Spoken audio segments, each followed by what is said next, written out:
Welcome to the Beginner Photography Podcast. Today, I'm going to show you how to find your creative voice. So let me start by asking you a question. Have you ever felt stuck in your photography? Like, you know that you're missing something, but you're not quite sure exactly what it is. What do you do when you feel that way? Do you put your camera down and wait for something to change? Inspiration, education, just relaxation? Or do you seek out the answers? Do you head to Instagram to look for something new, unique, beautiful? Do you listen to podcasts? Do you take a break? Do you check out YouTube? What do you do when you feel like you're missing something and you're not sure what it is? Can I let you in on a little secret? Can I tell you exactly what you're missing? What you're missing is clarity in your creative voice. So how do you gain that clarity? Well, you can't buy it on Amazon. You're not going to find it on YouTube, a video, or even in this podcast. You have to find it yourself. But good news, I'm going to show you where to look. But there is some bad news. You're not going to find it today. You're not going to find it tomorrow. You're not going to find it next week, next month, or probably not even next year. And as cliche as it sounds, photography is a journey of 4 simple stages. Survive, share, stand out, and serve. Stage 1, survive. You wake up. It's dark. You're in a jungle. You hear strange noises. Your heart is racing. What do? This is what it's like when you first get your camera. A whole new world in front of you. So much information. So much beauty. So much potential. You want to shoot everything. Friends and family, your pets, nature, the sunset, everything.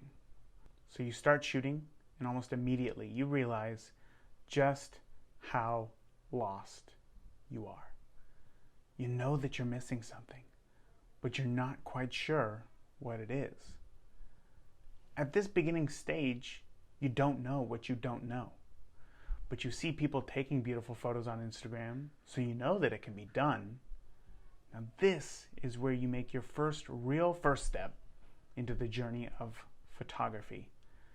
You're going to quickly find that it's a whole lot easier to take a bad photo with the DSLR than it is a cell phone, because the DSLR assumes that you know what you're doing.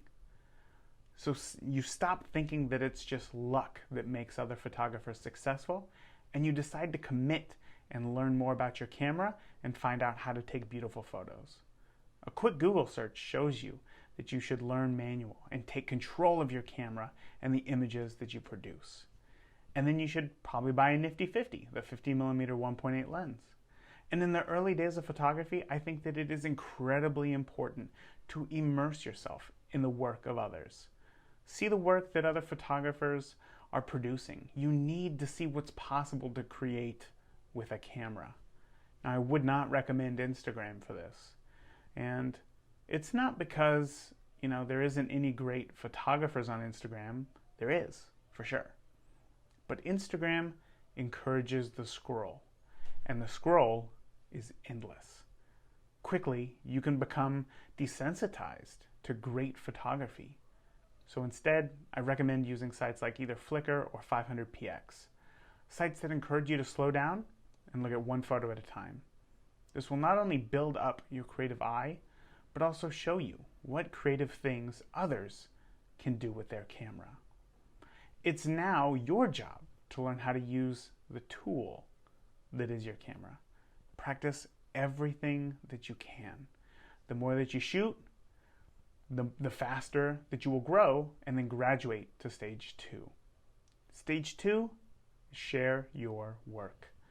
Sharing your work does not have to be public or online. It can be with just friends and family at first, if you'd like. Now, if you want to start sharing online, by all means, please do. You just want eyes on your photos. This stage is fun. Everything is still so new and exciting. You're still learning every single day. You're sharing photos of your dog, the beautiful flower in the backyard, a portrait of a kid, that you tried your hands at. And after a few short weeks, you can already see tangible growth in your own work. Now, unfortunately, this is where the trap starts. The more that you learn, the less that there is to learn. When you're new, you get that 50mm 1.8, and you can now make all of your backgrounds out of focus. The whole world of photography opens up. But eventually, you get to the point to where you run out of those easy, quick wins.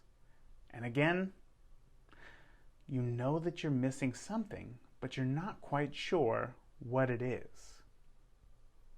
So what do? Well, now that you have a technical proficiency, you start looking at the work of others again to find something new. So you find something, you try your hand at it, and hey, you have a new tool to add to your toolkit. Now, you may even start offering your services and earn a little bit extra money on the side. It's not too bad. But most photographers end up trapped here, unable to move forward to stage 3. And that's because after a while of consistent growth, you see that it's starting to slow down. You see other photographers on Instagram offering mini sessions, and they look like they're killing it. So now you offer mini sessions. But they don't take off like you were hoping. You're not sure why, but regardless, you're experiencing this. You're trying new techniques and you're taking good photos. So again, you look to Instagram and you find an interesting photo and it has a ton of likes. Like whoa, like a lot of likes. And then the gears start turning in your head. Hey, if I can take photos like this, then people will love my photos as well. So you learn that new editing style. You get that fancy tilt shift lens. You keep chasing the trends. And for some, this cycle right here, it lasts forever. But for others, for a select few, they realize that that photo that's unique, that photo that has a ton of likes, it has a ton of likes because it's different. And you ask yourself, well, why is it different? I have the same camera, I have the same lens, but my photos don't look anything like that. And right at that moment, the light bulb goes off in your head. If everyone had the same gear, what would make photos unique? It's the photographer, the person behind the camera. That's why not everyone is a Canon Explorer of Light or a Sony Ambassador or a Fuji X shooter. Because it's not the camera gear that makes the photo unique. It's me. And at that moment, you graduate to stage 3. Stand out. You realize that your photography is about you, how you see the world, how you want to tell a story. And this is where you look for a way to bring your own work out of yourself. This is not an overnight journey. You realize that you can no longer look to Instagram for the same kind of inspiration that you found before. The world changes. I mean, who has already forgot about murder hornets, right? Everybody. But who has forgotten about 9/11? The really important, powerful things stay around forever. And that's why you start looking back on old photographers' work, because you know that it stood the test of time and that you're no longer looking for the flavor of the day. Look at photographers from the past, like Alfred Stieglitz, Alvin Coburn, and Dorothea Lange. Their photos kind of look modern, They look like they were taken today, but with old clothing. Yet they're all different. Something stands out. And while they used some techniques that could easily be replicated with some app today, you know that they didn't. They tried something new. They wondered, I wonder what would happen if I tried X. And then they tried X. And then they learned to not be afraid to create what they feel. And then you discover that just because other photographers do something does not mean that it's working. You see in a local Facebook group that the same photographer who looked like they were just killing it with their mini sessions is complaining that no one is booking and that it is so hard to get new clients. What? You're kind of shocked. But once again, you challenge conventional wisdom. Now, last week you heard me talk with Philip Bloom, who him and his wife Eileen consistently bring home $10,000 a weekend doing mini sessions. And they do it not by shooting 100 mini sessions in a weekend, but by challenging conventional wisdom.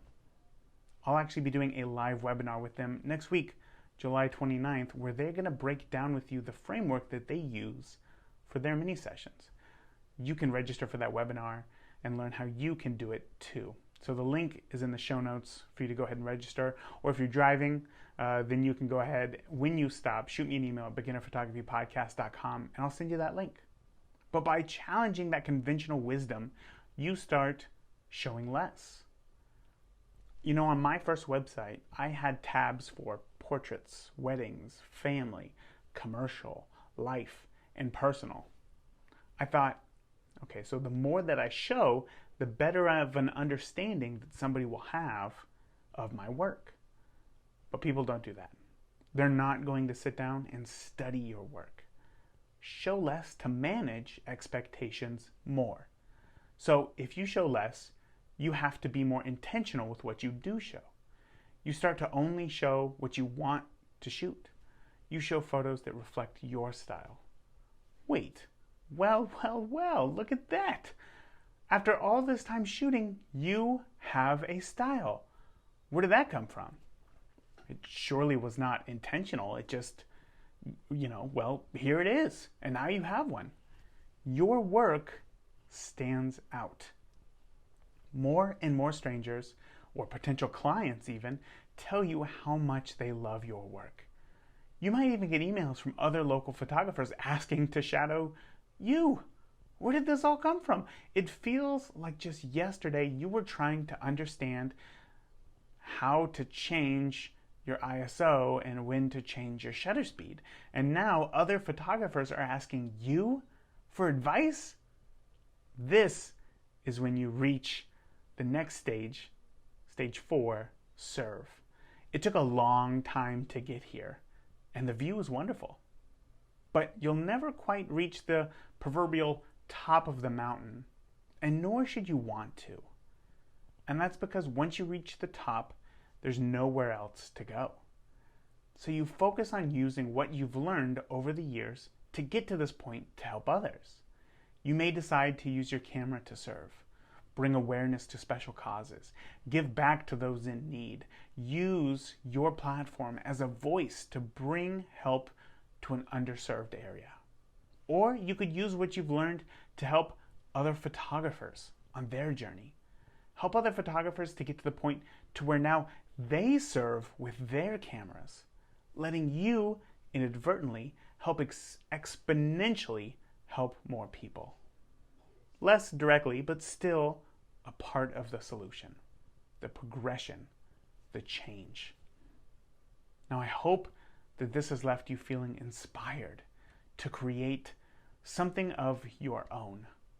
I hope that you feel like a weight has been lifted off of your shoulders, a weight of feeling that you have to perform to make the same photos that everyone else does in order to be successful. Because it is you who determines what success looks like, nobody else. And once you figure that out, you'll realize that you had your creative voice inside of you the whole time. Go ahead and cue those waterworks. All right, that is it for this week. Until next week, I really want you to make do. I want you to make more. I want you to do more. And I want you to make do with the gear that you got. See you then.